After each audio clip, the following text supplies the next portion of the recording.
ചിലർ കോഴിക്കോട് ബേപ്പൂർ ബീച്ചും കടലുണ്ടിയും കോഴിക്കോട് ബീച്ചും ഒക്കെ കാണാൻ ഫറോക്ക് ട്രെയിൻ ഇറങ്ങി നേരെ റെസ്റ്റ് ഹൗസിൽ റൂം ബുക്ക് ചെയ്തു.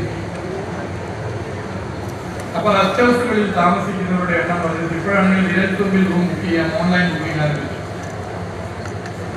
ഓൺലൈൻ ബുക്കിംഗ് 2021 നവംബർ 1 ആരംഭിച്ച് ഇപ്പോൾ ഈ 2025 നവംബർ 1 എത്താൻ നേരം ഏകദേശം 30 കോടി രൂപയുടെ അധിക വരുമാനം സംസ്ഥാനത്തിന് ലഭിച്ചു എന്നുള്ള സന്തോഷ വിവരം നിങ്ങളെ പ്രത്യേകം അറിയിക്കാൻ ഞാൻ ആഗ്രഹിക്കുകയാണ്.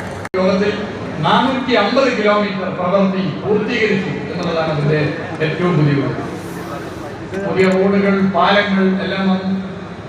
ആളുകൾക്ക് ഈ ജില്ലകളിലേക്കും പെട്ടെന്ന് കടന്നു വരാൻ വേണ്ടി പറ്റുന്ന സ്ഥിതി ഉണ്ടായി. സഞ്ചാരികൾ നമ്മുടെ കോഴിക്കോട് ജില്ലയിലേക്കും വയനാട് ജില്ലയിലേക്കും മലപ്പുറം ജില്ലയിലേക്കും തൃശ്ശൂർ, പാലക്കാട്, കാസർഗോഡ്, കണ്ണൂർ ജില്ലകളിലേക്കും വന്നു. നാട് വികസിച്ചു.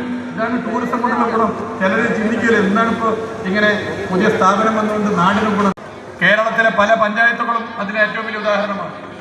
ഈ നിലയിൽ ടൂറിസത്തെ വികസിപ്പിക്കാനാണ് സർക്കാർ തീരുമാനിച്ചത്.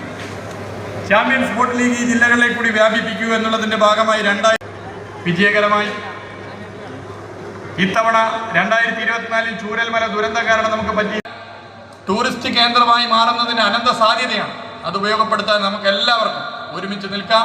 എല്ലാ രാഷ്ട്രീയ പാർട്ടിയുടെ നേതൃത്വത്തിലുള്ളവരുണ്ട്. നമുക്കൊക്കെ ഈ നാടിനെ മുന്നോട്ട് കൊണ്ടുപോകുന്നതിന് ഒന്നിക്കാം എന്ന് മാത്രം ചൂണ്ടിക്കാട്ടിക്കൊണ്ട് ഇനി ചാമ്പ്യൻസ് സ്പോർട്സ് ലീഗ് ഉള്ള കാലത്തോളം ഈ ചാലിയാർ അതിൻ്റെ ഒരു വേദിയായിരിക്കും എന്നുള്ളതും പ്രത്യേകം ഇവിടെ ചൂണ്ടിക്കാട്ടാൻ ഞാൻ ആഗ്രഹിക്കുന്നു.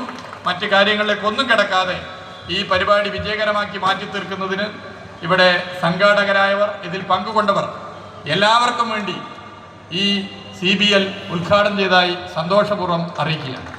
വള്ളംകളികളുടെ ആവേശമായ ചാമ്പ്യൻസ് സ്പോർട്സ് ലീഗിന്റെ ആവേശമായ